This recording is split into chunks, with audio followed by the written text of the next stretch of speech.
My name is Tommy, and there was a time when Christmas was my favorite holiday. That was until my 7th Christmas. I still believed in Santa at the time. Well, not just believed in him, I was obsessed with the idea of Santa. Most kids have that idea at least once, that they should stay up all night and wait for Santa, but I doubt most kids have ever actually done it.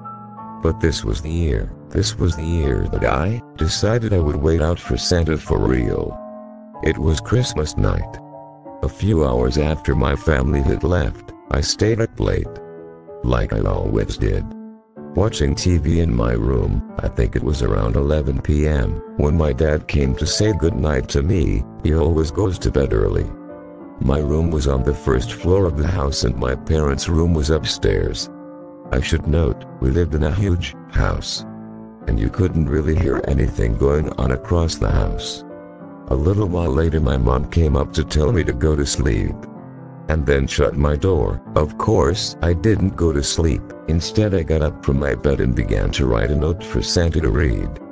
I only planned on secretly observing Santa. I didn't plan on speaking with him. I feared that if he caught me, he wouldn't give me any presents. On the note I told him about my love and appreciation for him, and what I wanted for Christmas in the future. I planned on placing this directly above the fireplace, just as soon as my mom would go to sleep, though. I grabbed some tape from my backpack, and a flashlight from my desk. I then opened my door, tiptoed down the hall, and peered into the living room. I could see my mom placing presents under the tree. I tiptoed into the dining room and hid under the table, where I had a perfect view into the living room and the tree. This was the perfect spot to wait for Santa. After my mom finished placing presents under the tree, she grabbed a glass of water from the kitchen, shut the lights, and walked upstairs to her room. I got out from under the table and ran into the living room. Taping the note above the fireplace, I got back under the dining room table and waited in the dark. The small light coming from the digital clock in the living room provided just enough light for me to see the tree and the fireplace. I waited and waited, but nothing happened. I felt myself starting to drift off until something brushed up against my leg. I shrieked and jerked back, turning around to see two eyes staring back at me in the dark. It was my cat. Yo, I breathed a sigh of relief and shooed him off, for I thought he might blow my cover. He ran down to the den and out of sight. A while later I heard my stomach growl, and I knew it was time for a midnight snack. I got up from under the table and walked to the kitchen, checking the time on the way. It was around 1:30 in the morning.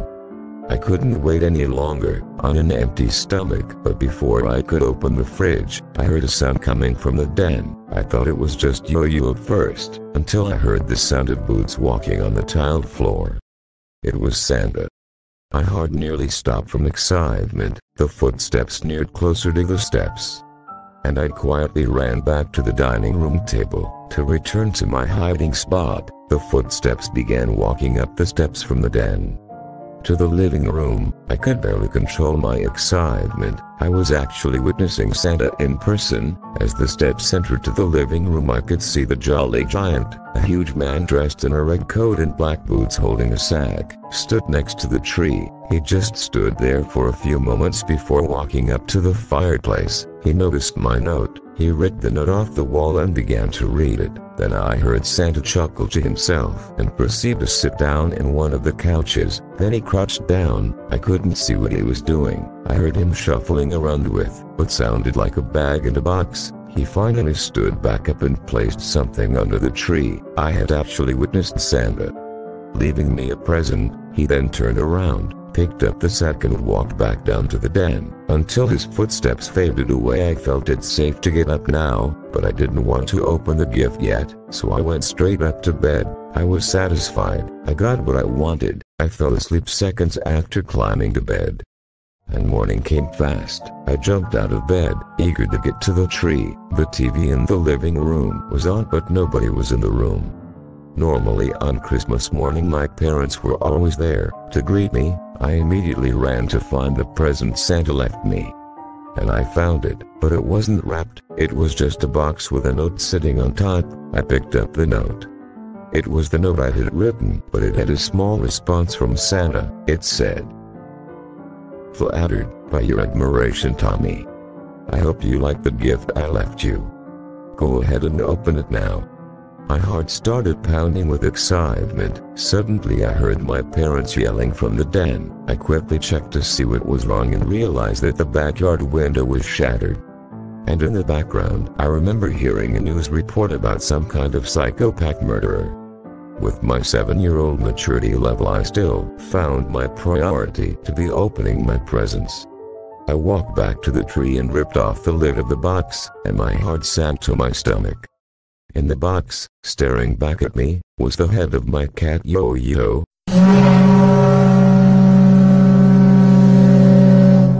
I dropped the box, but I couldn't even get a scream out of my mouth.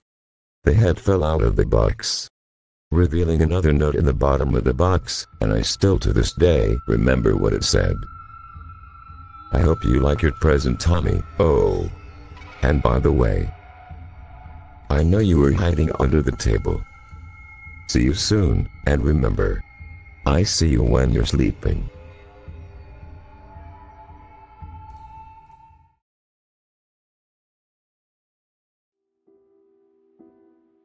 It took me 3 years to come to terms with the fact that I would never see my wife again.